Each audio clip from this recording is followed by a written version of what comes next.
जंगल में दिवाली मनाते हैं सीएम योगी आदित्यनाथ। योगी के साथ दिवाली मनाता है गोरखपुर का वनटांगिया समुदाय।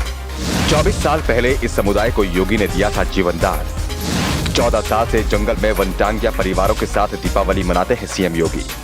बीच जंगल में बसे 5 गांव और वो भी शहरी सुविधाओं से लैस, यानी जंगल में मंगल। इस बात पर आपको शायद यकीन ना हो, गोरखपुर ऐसे ही योगी आदित्यनाथ का गढ़ नहीं बना। योगी ने वहां ऐसे काम किए हैं जिसकी वजह से उन्होंने लोगों के दिल में अपनी जगह पक्की कर ली है। गोरखपुर के कुसमही जंगल में आप जाएंगे तो आप भी देख लेंगे कि जंगल में भी शहर बस सकता है और उसे बसाया है सीएम योगी आदित्यनाथ ने। मुख्यमंत्री योगी ने ऐसे काम किए हैं कि 5 वनटांगिया गांव में आज हर वो सुविधा मौजूद है जो शहर में रहने वालों को मिलती है। योगी सांसद के रूप में 2009 से वनटांगियों के साथ दिवाली मनाते हैं। मुख्यमंत्री बनने के बाद भी ये सिलसिला जारी है, यानी वनटांगियों के साथ योगी की दिवाली एक परंपरा बन चुकी है। अंग्रेजों से देश तो आजाद हुआ, पर वनटांगिया नहीं। अंग्रेजी शासन काल में जब रेल पटरियां बिछाई जा रही थी तो बड़े पैमाने पर जंगलों से साखों के पेड़ काटे गए। इसके भरपाई के लिए अंग्रेज सरकार ने भूमिहीनों और मजदूरों को जंगल में बसाया। साखों के जंगल बसाने के लिए तत्कालीन बर्मा देश की टांगिया विधि का इस्तेमाल किया गया, इसलिए वन में रहकर ये कार्य करने वाले वनटांगिया कहलाए। कुसमही जंगल के 5 इलाकों में इनकी 5 बस्तियां 1918 में बसी थी। 1947 में देश भले ही आजाद हुआ, लेकिन वनटांगियों का जीवन गुलामों जैसा ही बना रहा।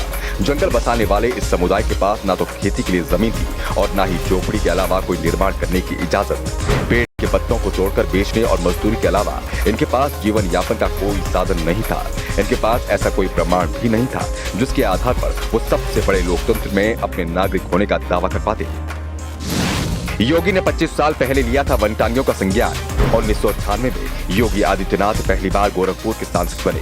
उनके संज्ञान में जब ये बात आई कि वनटांगिया बस्तियों में नक्सली अपनी गतिविधियों को अंजाम देने की कोशिश में जुटे हैं, तो उन्होंने इस पर लगाम लगाने के लिए सबसे पहले शिक्षा और स्वास्थ्य सेवाओं को इन बस्तियों तक पहुंचाने की ठानी।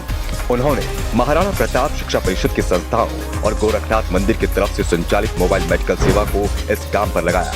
जंगल तिनकोनिया नंबर 3 वनटांगिया गांव में 2003 से शुरू ये प्रयास 2007 तक आते आते मूर्त रूप लेने लगा। वनटांगिया समुदाय की मदद में योगी आदित्यनाथ पर हुआ मुकदमा। वनटांगिया लोगों के बीच शिक्षा की रोशनी पहुंची, मेडिकल सेवा पहुंची। योगी ने इस जंगल को शहर का रूप दे दिया। 2009 में योगी को मुकदमा तक झेलना पड़ा था। वनटांगिया बच्चों के लिए एक अस्थायी स्कूल का निर्माण योगी के निर्देश पर उनके कार्यकर्ता कर रहे थे, तो वन विभाग ने इस कार्य को अवैध बताकर मुकदमा दर्ज किया।